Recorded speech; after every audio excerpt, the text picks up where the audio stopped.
Subscribe now and press the bell icon. Never miss an update. Bhusawal शहरात लोकसभा निवडणुकीचे वारे जोमाने वाहू लागल्यानंतर शहरात पक्षाच्या सभा या प्रचंड गाजू लागल्या आहेत. प्रत्येक पक्षातील वरिष्ठ नेत्यांच्या जाहीर सभा या आपल्या उमेदवारांना निवडून आणण्यासाठी शहरात जागोजागी घेतल्या जात आहे. जिल्ह्यात तिहेरी पक्षाची लढत सध्या लोकसभा निवडणुकीच्या रिंगणात दिसत असून यात मुख्यतः भाजप आणि काँग्रेस या राष्ट्रीय पक्षात म्हणजेच नरेंद्र मोदी आणि राहुल गांधी या दोन मोठ्या नेत्यांच्या प्रतिष्ठा पणाला लागलेल्या असून यात भारिप बहुजन वंचित आघाडीने देखील आपला जोर धरत आहे.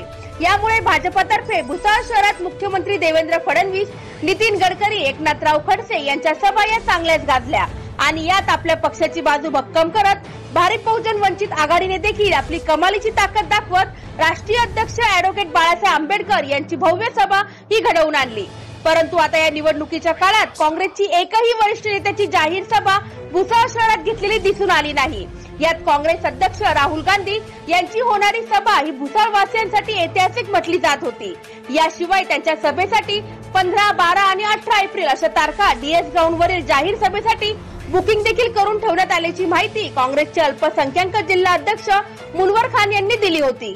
परंतु आता 21 एप्रिलच्या सायंकाळी ठीक 5 वाजेला प्रचाराचा झंझावात थांबणार असून 23 एप्रिलला मतदान होणार आहे.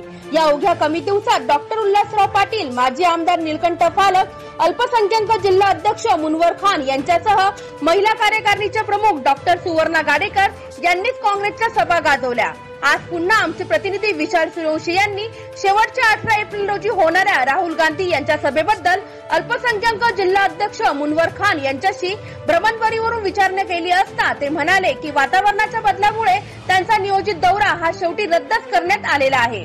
परंतु पुढे होणाऱ्या विधानसभेच्या निवडणुकीच्या वेळेस राहुल गांधी भुसावळ शहरात निश्चितपणे येतील असेही ते यावेळी म्हणाले.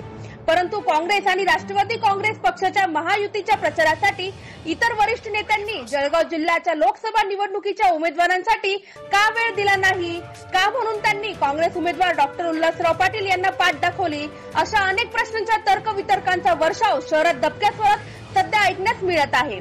त्यामुळे त्या निवडणुकीच्या काळात उल्हासराव पाटील यांच्या पारड्यात किती टक्के मतदान पडते याकडे संपूर्ण जिल्ह्याचे लक्ष लागून आहे.